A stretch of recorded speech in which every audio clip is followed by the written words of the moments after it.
You are listening to The Federal. On today's podcast, we're going to explore this topic as how accurate the predictions of earthquakes can be. Dr. N. Purnachandra Rao, the Chief Scientist of Seismology at the National Geophysical Research Institute, has warned that an earthquake similar in magnitude to the Turkey quakes can happen at Uttarakhand anytime. So today we have with us Mr. Pradeep John, who is fondly called as a weatherman of Tamil Nadu. Thank you, sir, for joining me on today's podcast. Thank you. So what do you have to say on this? Can someone really predict an earthquake? See, unlike cyclone prediction or weather prediction, we have not yet reached to the stage for earthquakes. So exactly this second, this minute, or this day, an earthquake is going to happen, particularly in a particular region. So earthquakes mostly will have an epicenter. So this epicenter most of the times, we call it as you are well aware, the Earth's lithosphere is made of this tectonic plates. So there are major plates across the world, some like Asian plate, Eurasian plate. So these plates, when they move and collide, they cause this earthquake. So this is because when they move, they cause stress. When the stress gets accumulated at one point, the stress gets released. So no one can predict exactly that this point, this second stress will be released and there will be a major earthquake and this depth. So as you well aware, the earthquake, whether it is a shallow earthquake or a very deep earthquake, whether it is happening 100 and 200, 300 kilometers in depth or just on very shallow depth, happening in around 10 kilometers or 20 kilometers. Right. So these all makes a difference, and the prediction also, unless one knows that it is exactly this minute and this second the earthquake happened, I don't think this prediction will have much use for a public. Sir, I would like to also point out that the comment by the top scientists, had come in the backdrop of the ground subsidence in Joshimath, which is considered as a gateway, which attract, lack of pilgrims. Probably there is a reason why he did that. See, this subsidence is a little bit different to what the movement of plate also.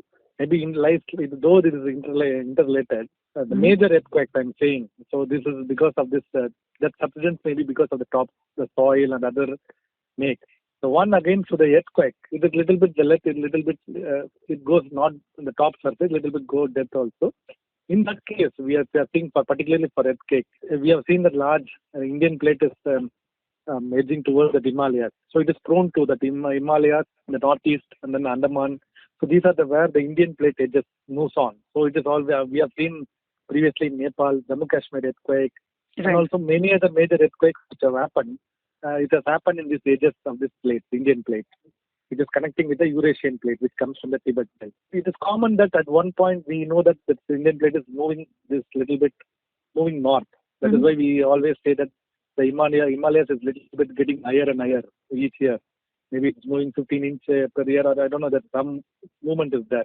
Right. So maybe in that angle, we know that the stress is being created there, and maybe once in a while, the stress gets released and this earthquake happens. And maybe this substance, I don't know whether it is interconnected to the movement of this large Indian plate, or it's a very localized. And also, if he can't predict it exactly, how can he say that they were monitoring the situation real time with GPS networks on, etc.? See, the monitoring, a lot of sensors are there. We know what kind of sensors are happening. So seismic sensors are set up across the globe. So particularly they know that, okay, what exactly the movement of the plates and other things. So that can be, there may be small indication, okay, the small things are large earthquake, before it happening, there will be series of small quakes. And then we know that the stress is getting released at one point. That's going to be major. If you see across all the major earthquakes, maybe of 8.5 or 8 above 8 Richter scale, you can see that there will be the pre-shock and aftershock. Even in the recent earthquake also, you would have seen a lot of aftershocks also. Even in the 5-6 scale also there was and around even 7 also, above 7 also. So we can monitor this based on the sensor. There is some stress building, but not exactly we can say today that is going to happen, tomorrow. That we are not to that level. Maybe we can say it is going to happen soon. How soon? No one knows. Right. Probably why one of the reasons why nobody predicted earthquakes would happen in Turkey and Syria. No, that is why even if you see this, whatever this Uttarakhand article, he is very, very specific and he is very clear that no one can predict. He is also saying there is a huge amount of stress being built up. Other than that, he is not, even the Dr. Rao is not insisting, we cannot tell exactly what time, but he is saying a lot of stress has been accumulated. There is bound to be one quake. We can say like this. Right. Even for earthquake of Turkey and which happened in the border of Turkey and Syria, you can see that there is an Arabian plate and at the same time Eurasian plate and then the minor Arabian African plate. So three plates collide in that area. So that is why whenever the three plates, not two plates, the three plates, particularly even the Burma Andaman border also, we can see that there is an Indian plate, there is a Burma plate, and there is a Eurasian plate. So whenever there is a three plates they collide, we see that those areas which are more prone to compare to the areas where there are two plates. Sir, and also I want to ask you this, so scientists have been, instead been searching for ways to make earthquake predictions more accurate, alongside, seismic signals, etc. They are searching for clues in, say, the behavior of animals, etc. Or are there electrical disturbances in the Earth's upper atmosphere? Okay. So what do you have to say? See, animals, they're prone to give just few minutes or even 30 minutes or 15 minutes prior to that time. The behavior, they may be erratic before that. Even in cyclonic storm also, you can see, even in the recent Mandu cyclone which crossed Chennai, you would have seen I think I came via this beach road, you could have seen large number of birds which are moving from the seaside and moving towards the Chennai city. So that kind of the indication will be there, but the lead time matters. The lead time will be very less for that. So that the reaction time, maybe whether it is 10 minutes or 15 minutes, it will be very short for us to take any. And even if you know that there is going to be 10 minutes, the earthquake is going to happen, and we in city live in all high-rise buildings with the 10 floor, 15 floor, 20 floors. What exactly, even if you know, I don't think much action can be planned or much planning can be done. Is it due to the lack of infrastructure, or it is beyond the idea of, humans and human comprehension? See, for this question, we know that with the seismic zones of India has been already mapped. The hills, when the earthquake happens, particularly the hilly area, it is like what you said, it is prone to landslide. So these they are more sensitive to all these earthquakes, unlike a flat terrain. And even northeast, the Kogima earthquake.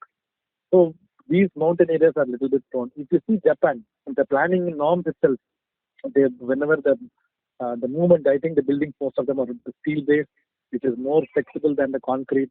The concrete, they break down. Other than steel, no, they are much flexible. When there is an earthquake, it can just swing a bit. And they also have the structures, large structures, large buildings, large things.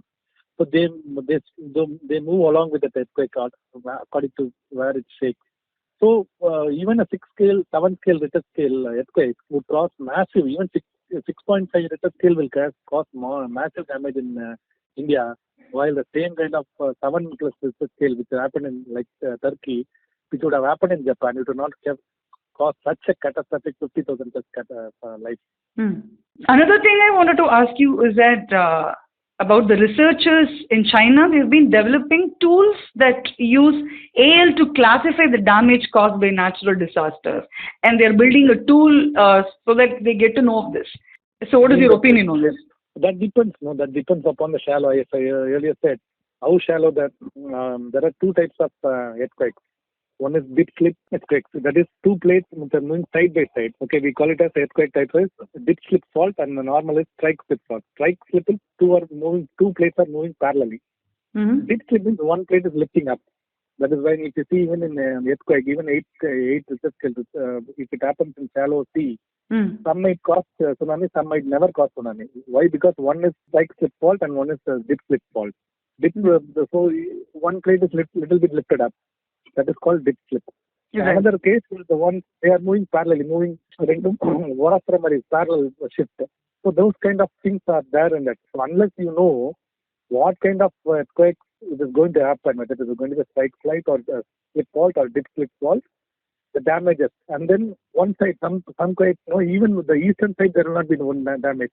The fault, if you know, the stress will be on the other side. The western side of the epicenter will have huge damage. The other side, there will not be much damage. So these things and all, the shake things and all, we need to see which direction the stress has been released, whether it is all around or one side of the peak epicenter. So it's very, very, very, very complex and not easy like saying like maybe even cyclone, we know that when it is moving in this direction, Right. the northern side will have the sea waves, the southern side the sea Right. waves will come down. So it's not so easy. It's a little bit more complex. Right. And as you rightly said, but we are compared to 50 years ago, we are in much better direction now. We I'm have sure. this situation. And why are we having so many earthquakes? Has naturally occurring earthquake activity has been increasing, or does it mean a big one is going to hit? Or we have not had any earthquakes in a long time. Does this mean that the pressure is building up for a big one? See, our Earth's surface itself, the lithosphere itself, will consist of large tectonic plates. For centuries, you know that how the India was originally part of this Africa, that a shift happened, even the Africa planet. So this has been happening for millions of years, the movement of the plate. So it will continue to happen. Right. So this is nature, the process of nature where the plates move from some plates move ahead, some plates stagnant, some plates. So this is part of the nature. It happens. It is not just recently because of human development. The plates are shifting fast. So I don't think, unlike the urbanization, we have a role in shifting the movement. It's even though even pre-industrial era, thousands of years ago, also these plates have been moving.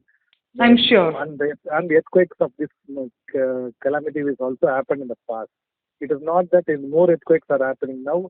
Previously, there were no less earthquakes. It's not like that. If you see, there will be some pattern in happening this way. If you take our Indian earthquakes near Andaman, you can map the 8 Richter scale earthquakes. You can see the pattern of around 50 once in every 30 to 50 years. 50 once in 50, 60 years. There is a major 8-point scale Richter scale which is happening in particular point. Some places it is more common. 6 will happen in Japan and all. 6 and all is normal. Right. It will happen. Right. So this kind of pattern is because of the movement of the speed of the plates. It has happened. Maybe statistically we can analyze this stress that Rawa said. Over a period of 100 years, nothing major has not happened. The stress is getting built up. Right. So this kind of system can be done. Right. And my last question to you, sir. Can the ground really open up during an earthquake? Yes. If you can see the fault line, or the fault line open, even in the recent earthquake, we can see, we could have seen that large section of road across mountain also, there's an opening has happened. So this happens particularly on a very shallow depth quakes. It can happen. Thank you so much for your time, sir. Thanks for joining me. Thank you.